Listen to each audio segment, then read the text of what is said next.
Good morning बच्चों। आज हम लोग डायन पार्ट 7 डायन पढ़ने जा रहे हैं। डायन जो है ये हमारे समाज में एक बुराई है ना। समाज में एक बहुत ही बड़ा बुराई है और इस कविता के माध्यम से उस बुराई को दूर करने का प्रयास किया गया है। तो आइए पढ़ते हैं। गांव के पूरब बांसों की झुरमुट के बीच बनी है एक कुटिया, उसमें रहती है एक बुढ़िया। इसमें कहा गया है कि गांव की पूरब दिशा की ओर क्या है कि एक बांस का झुरमुट है। बांस का झुरमुट मतलब समझते हैं ना, बहुत सारा बांस का संग्रह एक साथ, जो बांस का गोद जिसको बोला जाता है, ठीक है।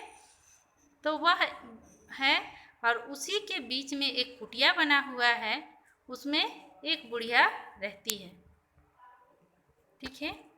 क्या है कि वह विधवा है, निपुती है।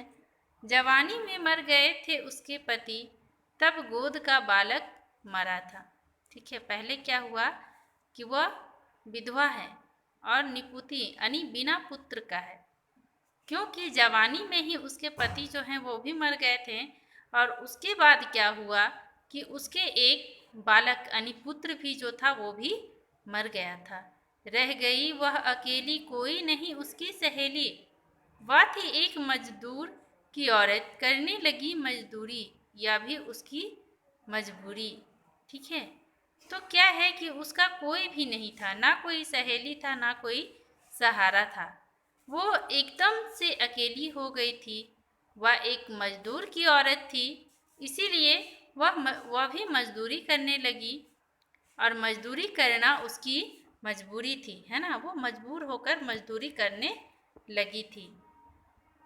थक गया तन मन, झुक गए नयन, कमर हो गई टेढ़ी, टूट गए दांत, पक गए बाल, चिपक गए गाल, वह बन गई कंकाल, ठीक है। इसमें कहा गया है कि थक गया तन मन, मतलब उसका शरीर भी थक गया था और उसका मन भी जो है वो भी थक गया था। झुक गए नयन, उसके आंखें भी झुक गई थी और उसके कमर भी टेढ़ी हो गई थी। उसके मुंह में जितने भी दांत थे वो सारे टूट गए थे। बाल भी जो था वो पक गया था। और जब लोग बूढ़े होते हैं तो क्या होता है कि दांत टूट जाने के कारण गाल भी चिपक जाता है और ऐसा दिखने लगी जैसे कोई कंकाल दिखता था। डरने लगे बच्चे, वह मांगने लगी भीख, देख कर हट जाते थे लोग।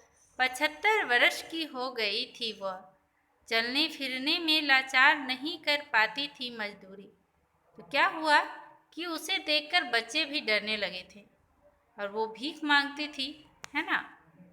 भीख मांगने लगी थी, देखकर हट जाते थे लोग। जो भी लोग उसे देखते थे सभी हट जाते थे, क्योंकि वो काफ़ी बुजुर्ग हो चुकी थी। उसका उम्र जो है वो 75 वर्ष हो गया था। चलने फिरने में लाचार हो गई थी, उसे चलने फिरने में भी परेशानी होता था। नहीं कर पाती थी मजदूरी, वो मजदूरी भी नहीं कर पाने लगी अंत में, मगर बाहर निकलने की मजबूरी, फिर भी उसे बाहर निकलना ही पड़ता था, क्योंकि उसका कोई देखभाल करने वाला नहीं था। तो अगर बेचारी भीख भी ना मांगती तो फिर वो खाती क्यों, क्या। और यही उसकी मजबूरी थी कि उसे खाने के कारण बाहर निकलना पड़ता था। तो धन्यवाद बच्चों, आज के लिए इतना ही। इससे 3 स्वनिर्मित